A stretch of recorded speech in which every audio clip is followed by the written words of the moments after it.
Bruce Wayne with one of my amazing stories. So today I'm going to talk to you about when I just arrived in the United States from Jamaica. Now, living in Jamaica all those years, one of the things that I don't think a lot of Americans are aware of is that at the time, America was considered like the promised land. The messaging that was done, that we received in Jamaica, even as a small child, was almost like you could pick up gold off the streets of the United States. It's very difficult to understand from an American perspective how well marketed the messaging of democracy and capitalism and freedom and the ability to be whatever you want to be. Essentially, the American dream really permeates throughout the Caribbean, and I would argue throughout the world. And so coming to the United States and getting on a plane, that was one of the things, is like to get on a plane. I know everybody takes get on a plane now and they don't think anything of it. They just get on the plane, they wear their sneakers and a t-shirt, and they get on the plane. But back then, 38 years ago, when I was coming to the United States, one of the things that was very obvious is that anyone from Jamaica who got on a plane wore a three-piece suit. They were dressed to the nine, okay? They were really well dressed in a three-piece suit. The nicest shoes. They made sure they went to a tailor, got a tailor-made suit made, because it was a very prideful thing to say that you were getting on a plane and you were going to the United States. So I remember having, a suit, tailor-made vest that was made in a tailor-made pants, because as I said before, most of our clothing was tailor-made. And, and getting on the plane. And when I got on the plane, there were some Americans heading back home. And I remember seeing some white people. A lot of people don't realize that there's a fair amount of white people in Jamaica as well. So and the motto in Jamaica is out of many one people. So you certainly saw a lot of different races there. We had Chinese people across the street from us that were our neighbors. We had Indian people from India who were some of the shopkeepers and neighbors that went to school with them, etc. So I was not unfamiliar with people of different races or color. But getting on a plane and seeing a bunch of Americans, I remember seeing this one American, and they had on jeans and a little white t-shirt and some sneakers. And it just blew my mind, like, how could you dress like that to such a formal event? I could not understand that at all. So that was my first engagement with the American culture, those simple things. And then I remember when I got here, my mother had worked for all those years, 7.5 years, taking whatever job she could, squirreling away whatever money she could to save up. And I remember when we went to her apartment, she was living in a studio apartment or a one-bedroom apartment. And when I looked around, there are boxes everywhere with furniture's piled up on top of each other, essentially. And so we were like, is this our new home?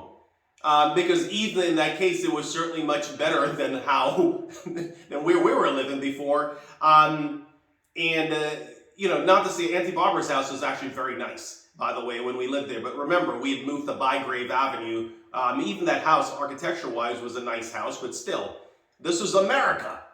And so when we got here, I remember looking around our apartment, and it was just almost like a hoarder, the amount of stuff that was in there. And we're thinking, well, where are we going to sleep? And she says, no, this is not where you're going to sleep. We're going to sleep here tonight, but tomorrow we're going to go to our new place. And I remember actually that day it had snowed. And it's so interesting about kids, because even while we were in Jamaica, we moved so much. And so we learned to adapt really, really easily from one environment to the next. So it was very strange to me. You would have thought that a child would be so in awe of like, wow, the architecture and how different things are. But it was sort of like nonchalant, matter of fact. because that's the way kids are. The things that you think are going to move them doesn't move them. You know, I digress a little bit that I have a couple of nieces that sometimes we try to do really elegant things for them, my wife and I, and they just really are just unimpressed. But then the thing that you'd ever thought about is what they notice. So in this case, I remember us seeing snow for the first time. And you would think somebody who grew up in Jamaica, in a tropical island, who'd never seen snow before, would be like, gaga goo, oh my God, it's snow. But we didn't. We're like, snow. And then my brother Wayne fell in the snow, and he got up, we laughed a little bit, and that was it. And that was as much as the snow was a thing that day. But I remember us moving into our apartment, and the apartment was on the 4th floor.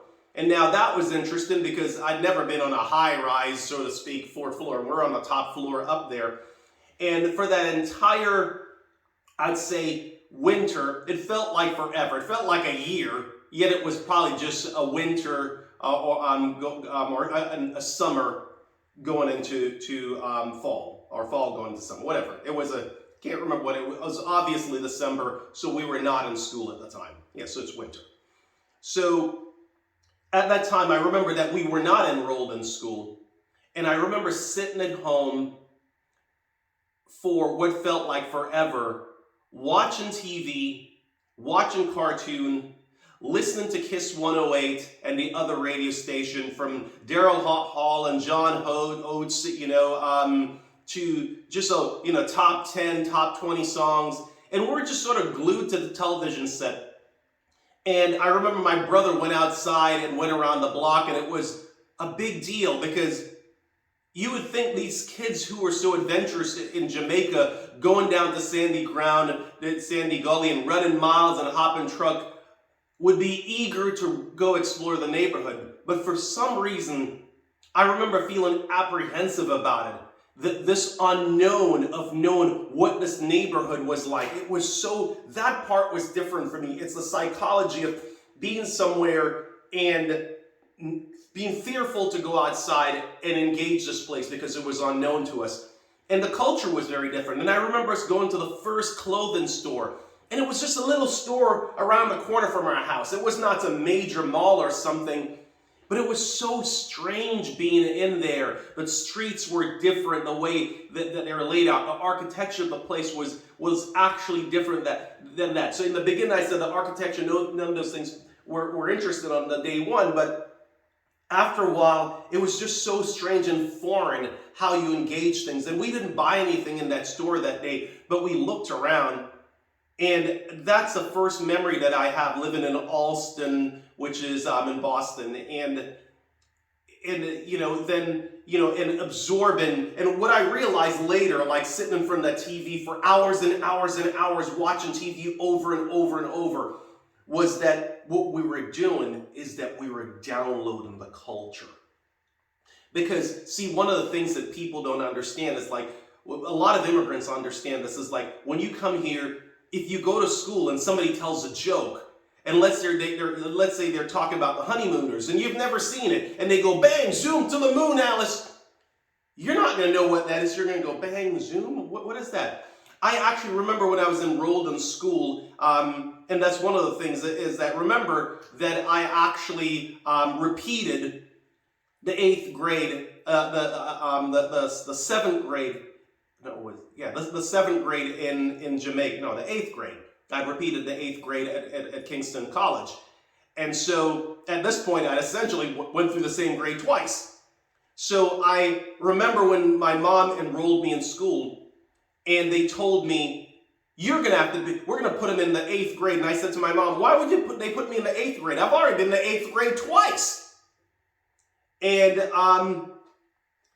she says, well, they believe that maybe the Jamaican education is not as advanced as the American system. And I said, you've got to be kidding me. I'm like, it's like, I couldn't imagine it in the United States that the education was going to be rougher than what we had in Jamaica, where they were caning you, where they were hanging those weapons of child destruction, those belts. I mean, back in Jamaica, they literally hung the belts on the wall. I remember a teacher pointing to the belt and going, pick which one. And there were several different leather belts hanging on the wall and pointed to it whenever, if you didn't get a problem, if they ask you questions such as your timetable, such as, what is 5 times 5? And if you're like, 22, whoosh, or if you get in trouble. So I couldn't imagine that the American system was tougher than that. So in any event, when I enrolled in high school, in the 8th grade, I cried. Because that was the 3rd time I'm repeating the same grade. So, I got into class, and of course, one of the first thing came up is that I wrote a paper. And the teacher, it was an English class, and the teacher went back through it and had a bunch of red mark and correction mark and said, oh, you spelled the word color incorrectly. As an example, you spell a few of the words incorrectly. And I was like, are you kidding me? Color is spelled correctly. What is this teacher talking about? So I went home and I got my Webster British Dictionary and I brought it to school with me because Jamaican English is based on Jamaica is a former British colony. So the English is British English as opposed to American English. I didn't even know there was such a thing as American English. So I brought my Webster Dictionary to school and I showed the teacher, I said, look, you said that I spelled color incorrectly. Color is spelled C-O-L-O-U-R. You're saying it's spelled C-O-L-O-R. And I just remember telling my family, I said, these Americans seem to spell the way things sound. I'm like, it's just, how, is there a level of ignorance? They didn't get it? I mean, the British, by definition, it's England and English. It's their language. They should know how to spell words in English as opposed to America, but anyway. So the teacher looked at me when I showed her my British English and show her how color was spelled. She says, this is American English. Essentially, she's saying, look, Jack, you're an American now. You're going to spell it the way we tell you to spell it, okay? We're not a British colony. We kick their ass, okay? We have our own. So I had to quickly come online with the idea of putting aside my British dictionary and falling in line. And I remember some of the things that were very interesting to me is, remember, back in Jamaica, we wore a uniform. And everybody would pride themselves on being immaculate in their uniform. And it was so strange to me to have on what we'd consider street clothes and going to school. And here's a couple of cultural differences. In Jamaica, when you have on a white sweat socks that you wear with your sneakers, those were hard. If you live in Jamaica, that was a hard item to get because you could only get it from the United States. So, or you had to buy it at the store. It's not something you can have tailor-made. So, they call them bobby socks.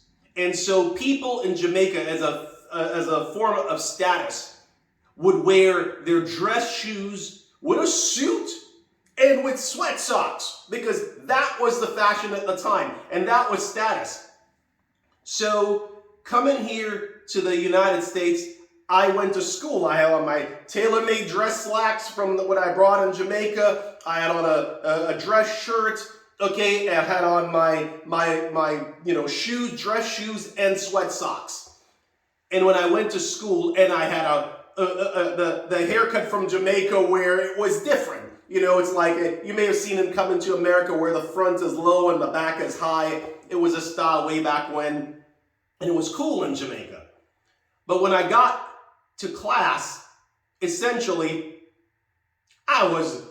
think of it this way, I had the most fucked up fashion on, okay? I was jacked up walking to that door with my messed up immigrant hairdo and my immigrant dress, and I stood out like a sore thumb among a bunch of 8th graders. And I didn't know it at the time, but these kids, of course, look at me like, look at this weird kid. And I spoke proper. I didn't talk in slang. I had an accent.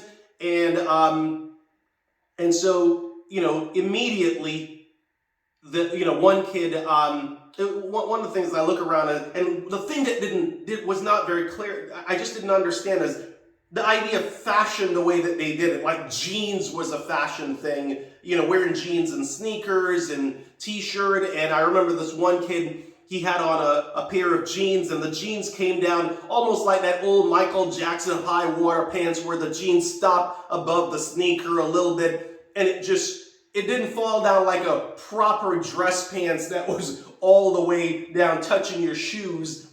Okay, and it was kind of tight on him, and it was sort of a weird, and he had a low haircut where pretty much everything was shaved off his head just a little bit, like, which is a standard American haircut where the hair is closer to your head. This is a black kid I'm referring to in this particular case. And it was just so different. And and I guess that's supposed to be the cool look. And I'm going, jeans and high water pants and some branded thing with a little name or logo thing on it, and this messed up haircut, and he's cool? I'm like, that didn't even make any sense to me. But everybody else was dressed like that. So I was odd man out. But for some reason, it didn't bother me because, you didn't know what you didn't know. And so I actually remember this one particular guy. I can't remember his name right now, but I went to, one of the things, because I didn't have any friends at the time. A lot of the kids just, they kept to themselves, and I kind of, when you come, for whatever reason, I was kind of a little bit shy about interacting because there's just a lot of unknowns. This entire situation was literally foreign to me.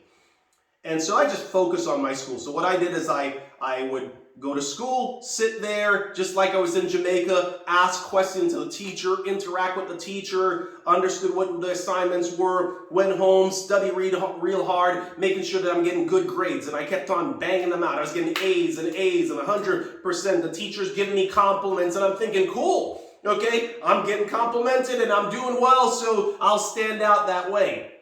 The problem is that the culture in that classroom at the time was not to push education. And unfortunately, the African-American kids that I saw there, it appears to me that education was not being pushed the same way. It's much more like fashion was being pushed, and to fit in, being cool was in. And so while I've always been, when I was in Jamaica, we were the cool kids. And all of a sudden, I'm the freaking nerd over in the corner. Not worse than it. I would even insult a nerd, where, nerd would probably be, bad fashion, bad haircut, etc. Not cool at all. I'm in that weird group. So, I remember one day I came into class and, I'm about to sit at my desk. And that kid, the one with the high water jeans, Michael Jackson jeans, I went to sit at my desk and he put his hand on there, goes, "That's my seat." Now remember, I've been sitting in this seat for several weeks now. And I just said, okay. I didn't even think anything of it. And then I went to sit in the chair where he was sitting. He goes, "Well, that's my seat too." And I was like, well, they can't both be yours. So I just sat in one, and when I did, he pushed my head.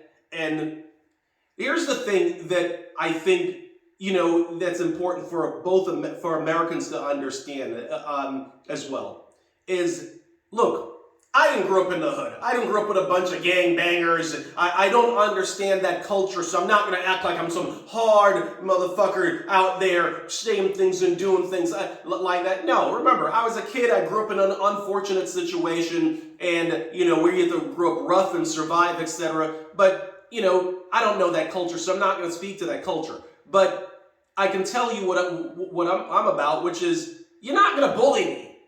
Okay? That part... you're not going to bully me. And the thing of what I'm saying about Americans is that you always have to keep in mind that when you get someone from another country, you don't know what they've been through. They could have been from, like some of the kids in high school later on that I went to were from Vietnam. And one kid was from the killing fields.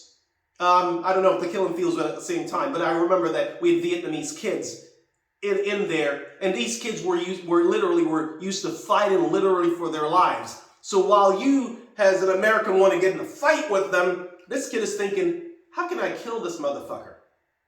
Because where's the weapon I'm going to find to kill this boy or to kill this motherfucker who's messing with me? Because their idea of fight and your idea of fight is different. And so when this kid pushed me, I was like, oh, hell no, that's not going to happen. So we got in a fight. I mean, granted, it's not like I was, I was trained as a fighter and I'm fighting. No, none of that. But, schoolboys fighting the best that they can. And I didn't back down. I don't think he lost the fight. I don't think I lost the fight. There wasn't enough going on. But it was enough for him to know that, look, don't fuck with me. And he tried a different time again. And again, same thing happened. I fought back. So they just kind of left me alone as the weird kid. The weird kid who got good grades. And interestingly enough, one of my friends, Mark, who later on told me that he was in the same class, he says, we hated you because you got good grades. And I'm like thinking, really? You all hated me because I went home and studied? I'm like, what choice did I have? Okay, I didn't have any friends, and I was just studying, trying to do what I could to fit in with my fucked up clothes on and my bad fashion. And I remember there's really not much about inside the high schools, middle school situation to talk about. It's just kind of a little bit of a blur there. What I remember is just being very unfashionable, not really fitting in, getting good grades, and that not being enough.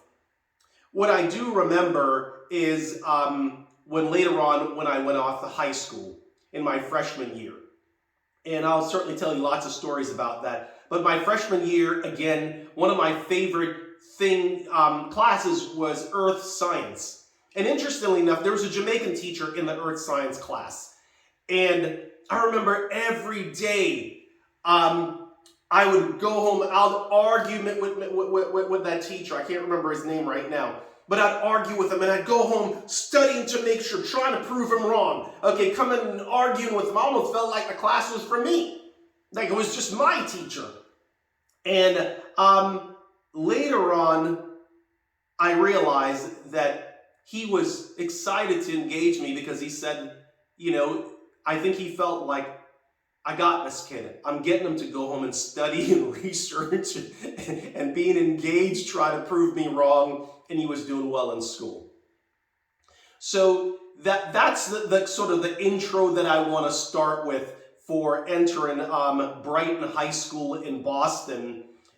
Basically, the architecture of Brighton High School, which was immediately across the street from William Howard Taft Middle School, which is where I originally got into the 8th grade. When I went across the Brighton High School, by the way, just a couple more things. I remember that they were saying, oh, you don't want to go to Brighton High School because, they throw freshmen. They threw a freshman off the 2nd floor and he broke his leg or something like that. Brighton High School was a pretty rough school. But when you look across the street you look out the window, you could see Brighton High School across from William Howard Taft Middle School. It looked like a castle on top of the hill, or like some people would say, a prison on top of the hill. Of course, I always consider it to be like a castle on top of the hill because you can check out the architecture on there, that it was actually architecturally a pretty cool school. And from there, at the time when I started Brighton High School, I decided that, I was going to start to open up a little bit and start to figure things out a little bit. So I started making some friends. And I will tell you a little bit more about that in our next episode, but I'll do a continuum on this one. But for right now, don't forget to check out, here's another one of my my video commercials, my workout videos. This one is called Real Bikini Fitness for all you ladies out there. It was done by the National Bikini Fitness Champion, so you're learning directly from her. This is a massive series of 5 fitness level, a ton of workouts from beginner all the way through. So here it is. Don't forget to subscribe to my channel, download my app, and here's Real Bikini Fitness.